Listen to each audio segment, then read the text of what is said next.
ಮಲೆನಾಡಿನ ಹೆಬ್ಬಾಗಿಲು ಅಂತ ಕರಿತೀವಿ ಶಿವಮೊಗ್ಗದಲ್ಲಿ ಅಲ್ಲಿ ಕೂಡ ರೈತರು ಕಂಗಾಲಾಗಿದ್ದಾರೆ. ಯಾಕಂದ್ರೆ ಧಾರಾಕಾರ ಮಳೆಯಿಂದ ಒಣಶುಂಠಿ ಬೆಳೆ ಹಾನಿಯಾಗಿದ್ದು ರೈತರ ಬದುಕನ್ನ ಮೂರಾಬಟ್ಟೆ ಆಗಿಸಿದೆಯಂತೆ. ಅಕಾಲಿಕ ಮಳೆಗೆ ಸಿಲುಕಿ ಅಕ್ಷರಶಃ ಎಲ್ಲ ಬೆಳೆ ಕೊಳೆತು ಹೋಗ್ತಾ ಇದೆ. ಥ್ರಿಲ್ಲರ್ ಸಿನಿಮಾ ತರಹ ಈ ವಿಚಾರಗಳು. ಸಾಲ ಸೋಲ ಮಾಡಿ ವ್ಯವಹಾರಕ್ಕಿಳಿದಿರುವ ವ್ಯಾಪಾರಿಗಳು ಅನೇಕ ಸಮಸ್ಯೆಗಳನ್ನ ಫೇಸ್ ಮಾಡ್ತಿದ್ದಾರಂತೆ. ಈ ಕುರಿತ ಒಂದು ರಿಪೋರ್ಟ್ ಇದೆ, ಬನ್ನಿ ನೋಡ್ಕೊಂಡು ಬರೋಣ. ಶುಂಠಿ ವ್ಯಾಪಾರಿಗಳಿಗೆ ಕಣ್ಣೀರು ತರಿಸಿದ ಮಳೆ ನೀರು. ಶಿವಮೊಗ್ಗ ಜಿಲ್ಲೆಯಲ್ಲಿ ವ್ಯಾಪಾರಿಗಳು ಕಂಗಾಲು.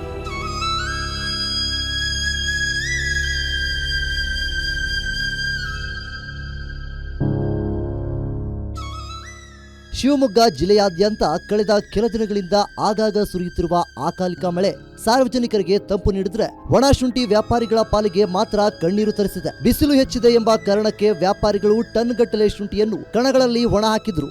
ಆದರೆ ದಿಢೀರಾಗಿ ಬಂದ ಮಳೆ ಎಲ್ಲವನ್ನೂ ಮಣ್ಣು ಪಾಲು ಮಾಡುತ್ತಿದೆ. ಒಣ ಶುಂಠಿ ಅಂದ್ರೆ ಅದು ಬಣ್ಣ ಮತ್ತು ಗುಣಮಟ್ಟದ ಮೇಲೆ ಮಾರುಕಟ್ಟೆಯಲ್ಲಿ ಬೆಲೆ ಪಡೆಯುತ್ತೆ. ಆದರೆ ಒಮ್ಮೆ ಮಳೆಗೆ ಸಿಲುಕಿದ್ರೆ ಶುಂಠಿ ಕಪ್ಪಾಗುತ್ತದೆ ಮತ್ತು ಶಿಲೀಂಧ್ರ ತಗುಲುವ ಸಾಧ್ಯತೆ ಹೆಚ್ಚಿರುತ್ತೆ. ಇದರಿಂದ ಮಾರುಕಟ್ಟೆಯಲ್ಲಿ ಯಾರು ಕೂಡ ಈ ಶುಂಠಿಯನ್ನು ಖರೀದಿಸಲು ಮುಂದೆ ಬರುವುದಿಲ್ಲ. ಲಕ್ಷಾಂತರ ರೂಪಾಯಿ ಬಂಡವಾಳ ಹೂಡಿರುವ ವ್ಯಾಪಾರಿಗಳು ಈಗ ಕೈ ಇಸುಕಿಕೊಳ್ಳುವಂತಾಗಿದೆ. ಮಳೆ ಬಂದು ಎಲ್ಲ ಶುಂಠಿ ಎಲ್ಲ ಹಾಳಾಗಿ ಎಲ್ಲ ಕೊಚ್ಕೊಂಡು ಹೋಗಿ ಭಾಳ ನಷ್ಟ ಆಗಿದೆ.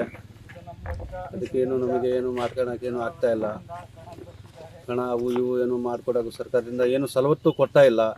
ಇದೇ ಮಣ್ಣಲ್ಲಿ ಹಾಕ್ತಾಯಿದೆ, ತೆಗೆದು ಹಾಕ್ತಾಯಿದ್ದೀವಿ, ಎಲ್ಲ ನಷ್ಟ ಆಗ್ತಾಯಿದೆ. ಊರು ಬಿಟ್ಟು ಹೋಗ್ತಾ ಇದ್ದಾರೆ ಜನ, ಲಕ್ಷ ಗಟ್ಟಲೆ ಲಾಸ್ ಮಾಡಿಕೊಂಡು.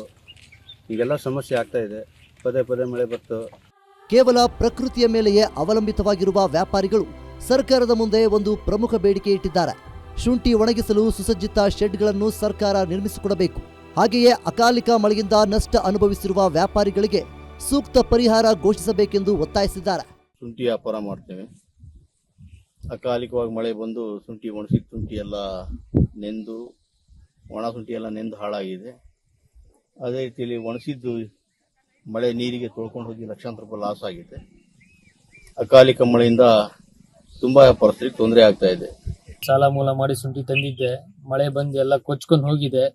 ಅದು ಏನಂತ ಪರಿಹಾರ ನೀವು ಗೌರ್ಮೆಂಟ್ನವರು ಏನಂತ ಮಾಡಿ ಕೊಡಬೇಕು. ನಮ್ಗೆ ಎಲ್ಲ ಕೊಚ್ಚಿ ಹೋಗಿದೆ ಶುಂಠಿ. ಒಂದು ಹೆಚ್ಚು ಕಡಿಮೆ ಒಂದು 20 ಚೀಲ ಶುಂಠಿ ಹೋಗಿದೆ. ಒಟ್ಟಾರೆ ಶುಂಠಿ ನೆಟ್ಟಿರುವ ರೈತರು ಈ ಅಕಾಲಿಕ ಮಳೆಯಿಂದ ಒಳ್ಳೆಯದಾಯಿತು ಎನ್ನುತ್ತಿದ್ರೆ, ಇತ್ತ ಒಣ ಶುಂಠಿ ವ್ಯಾಪಾರಿಗಳಿಗೆ ಅಕಾಲಿಕ ಮಳೆ ದೊಡ್ಡ ಶಾಪವಾಗಿ ಪರಿಣಮಿಸಿದೆ. ಹಾಗಾಗಿ ಸಂಕಷ್ಟದಲ್ಲಿರುವ ವ್ಯಾಪಾರಿಗಳ ನೆರವಿಗೆ ಸರ್ಕಾರ ಧಾವಿಸಬೇಕಿದೆ. Sawant guarantee news, Shivamogga.